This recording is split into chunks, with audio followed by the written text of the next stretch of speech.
We have been looking at the message of the apostles in the book of Acts of the Apostles, and in the last clip we started looking at the first message of Peter when on the day of Pentecost, when the power of the Holy Spirit fell and they started speaking in another language and people thought they were drunk, and Peter stood up. The end result, the outcome of that message was that the Bible says that thousands of souls were cut to the heart, and they shouted out and said, "Men, what shall we do?" And at the end of that, the Bible says that thousands were added to the church. But what brought about that? We saw how Peter, standing with the other 11, the 12 apostles, how Peter preached the gospel. The gospel is the power of God unto salvation. The gospel is the power of God unto the forgiveness of sin. The gospel is the power of God unto redemption. The gospel is the power of God unto cleansing. The gospel is the power of God unto restoration. The gospel is the power of God unto revival. The gospel is the power of God unto healing, unto provision, unto peace. The gospel is the grace of God that brings repentance, the grace of God that brings glory, the grace of God that brings unto us the fullness of the blessing and the provision of God in Christ Jesus. The gospel. We saw and we see the gospel in the Acts of the Apostles. What brought the Acts, the manifestation of the Holy Spirit? Always remember that God confirms the word. God confirmed the word of the gospel. So Peter preached the gospel here and souls were saved. And we see across the scripture, let's look at Peter's second message, which was in the book of Acts, chapter 3, verses 13 to 15.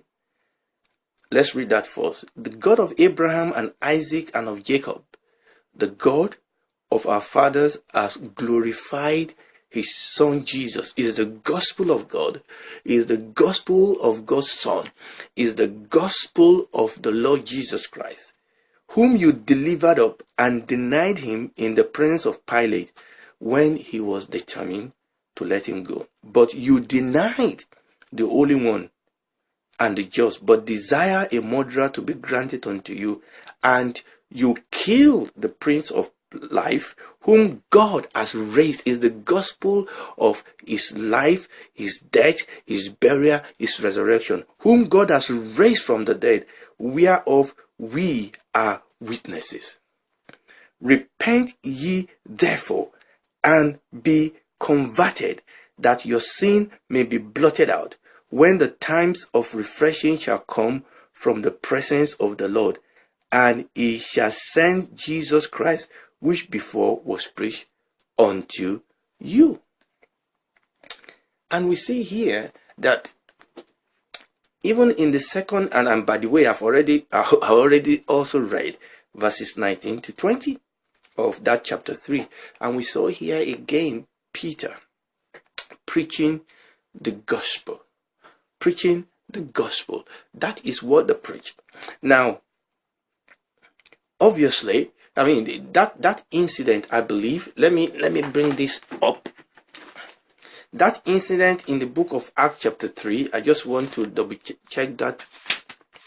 That incident that we've just read in Acts chapter 3 was when Peter healed the man by the beautiful gate. You remember that story when the man was expecting an alms, and Peter said, "Silver and gold have I not, but such as I have I give unto you."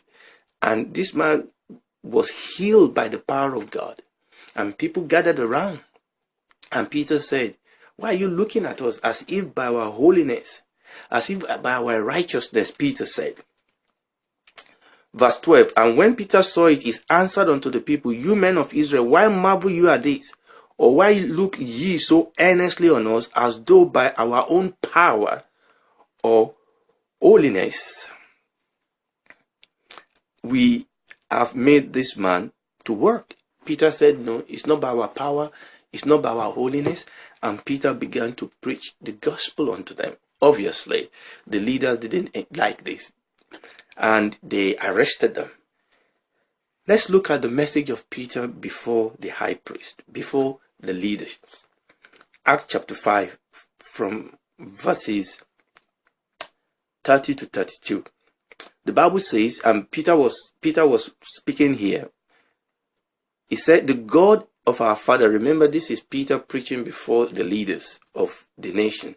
The God of our fathers raised up Jesus, whom you slew and hung on the cross. Him has God exalted with his right hand to be what? A prince and a savior, for to give repentance to Israel and forgiveness of sin. And we are his witness of this thing, and so is also the Holy Ghost, whom God has given to them that obey him. You see, absolutely fantastic. This is the message they preached. This is the message that brought the power. This is the message that brought the confirmation of the Holy Spirit. This is the message that has the anointing. This is the message that the Holy Spirit confirmed. Amen. Obviously, you know the story, how they threatened them and beat them. But verse 41 says, and they departed from the presence of the council, rejoicing that they were counted worthy to suffer shame for his name. And daily, now this is very important, and daily in the temple and in every house they ceased not to teach and preach Jesus Christ. I will read that verse 42 again, Acts chapter 5 verse 42. What were they preaching? The Bible says, and daily in the temple, not just in churches, in the temple, in our churches, but it said, and in every house. They do it daily. They were doing it in the church, in every house. They ceased not to teach and preach Jesus Christ. That was their message. They were teaching, they were preaching Jesus Christ. Him crucified, him buried, him resurrection. That is the heart of the gospel. They were preaching the gospel because they knew that the gospel is the power of God unto salvation. And daily in the temple and in every house, they cease not to teach and preach Jesus Christ. I believe that we need to pray and ask God, what does it mean to teach and preach Jesus Christ? How can we teach and preach him? Because it is in teaching and preaching him that we are going to demonstrate the same acts that we see in the first church, in the early church. It is in preaching and teaching Jesus, just like they did in the early church, that we are going to see the manifestation of the power and the glory and the wisdom of God through the Holy Spirit. Praise the Lord. Right, let's move on quickly, because obviously Saul came on the scene, who later became Paul. And we're going to come to him. But he devastated the church. The church was scattered. But the church that was scattered, what was their message? The Bible says that Philip went down to Samaria. I'm reading Acts chapter 8. Acts of the Apostle chapter 8. First of all, let's read verses 5 to 8. And Philip went down to the city of Samaria, and he did what? He preached Christ unto them. He didn't preach prosperity. There's nothing wrong in prosperity. Seek you first the kingdom of God and his righteousness, and all these other things will be added unto you. He didn't preach healing. Yes, there's nothing wrong in healing. Christ is the healer. He preached Christ unto them. He preached Christ unto a city. Philip went to a city and he preached Christ unto a city, unto a people. And verse 6 says, and the people with one accord gave heed unto those things which Philip spoke, hearing and saying. Hearing the gospel and seeing the manifestation of the power and the glory of the gospel. Hearing and seeing the miracles which he did. Verse 7, for unclean spirit crying with loud voice came out of many that were possessed with them, and many taken with palsy, and that were lame were healed. Verse 8, and there was great joy in that city. What brought joy?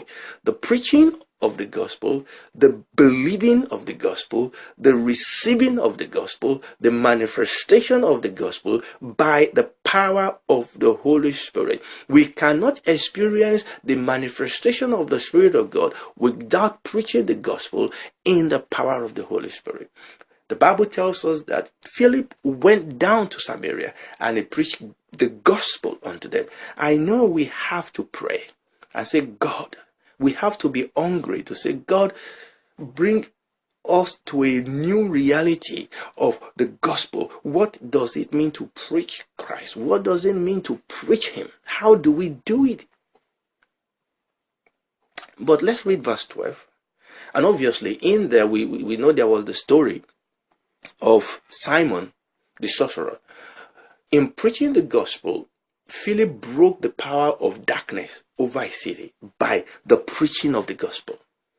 The Bible says that Simon was in control. The power of darkness was ruling over that city. But by preaching the gospel in the power of the Holy Ghost, that involves praying, that involves fasting.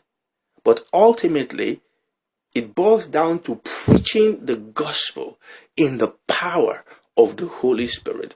Praying the gospel in the power of the Holy Ghost Spirit. We can sing the gospel, we can demonstrate the gospel, we can dramatize the gospel, but it has to be the gospel, being preaching it in its variety in the power of the Holy Spirit. And by preaching the gospel, Philip broke the stronghold of darkness, the stronghold of evil over that land. And the Bible tells us that there was great joy. Verse 12. But when they believed Philip preaching the things, now preaching Christ, verse 12 says, and verse 12 expanded it for us. But when they believed Philip doing what? Preaching the things concerning the kingdom of God and the name of Jesus Christ. So preaching Christ, preaching the gospel, is preaching the kingdom of God and preaching the name of Jesus Christ. And they were baptized, both men. Moving ahead, in Acts chapter 8, we saw how Philip was led by the Holy Spirit to join himself to the chariots of the Ethiopian eunuch. You remember that? And the Ethiopian eunuch was reading the scripture, the Old Testament scripture, and the Holy Spirit led Philip to join himself to him. But what I want to read is verse 35, because this man was reading. He didn't know what he was reading. Philip joined himself to him and said, do you understand what you are reading? The man, to cut a long story short, invited Philip to join him. You can read it when you have the time. Well, you must make up the time. So get the time and read it. Okay. Verse 35 says, then Philip opened his mouth and began at the same scripture and did what? And preached unto him Jesus. Preached unto him Jesus. The same message that he preached to a city, that same message he preached to an individual. Now let's move quickly forward. What about Paul? When he went to Ephesus, Acts chapter 19, verses 8 to 12. And he, Paul, went into the synagogue and spake boldly for the space of 3 months, disputing and persuading the things what? Concerning the kingdom of God.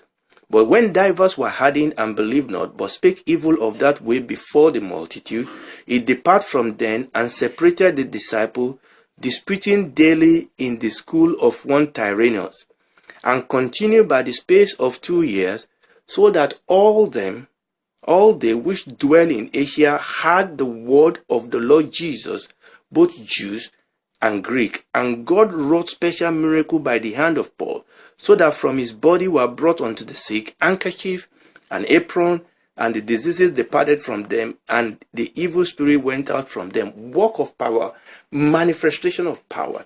But this is down to Paul preaching things concerning the kingdom of God.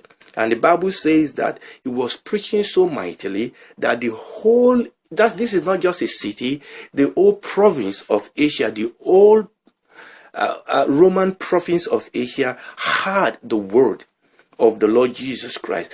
And the result of that was this mighty manifestation of the power and the glory of God.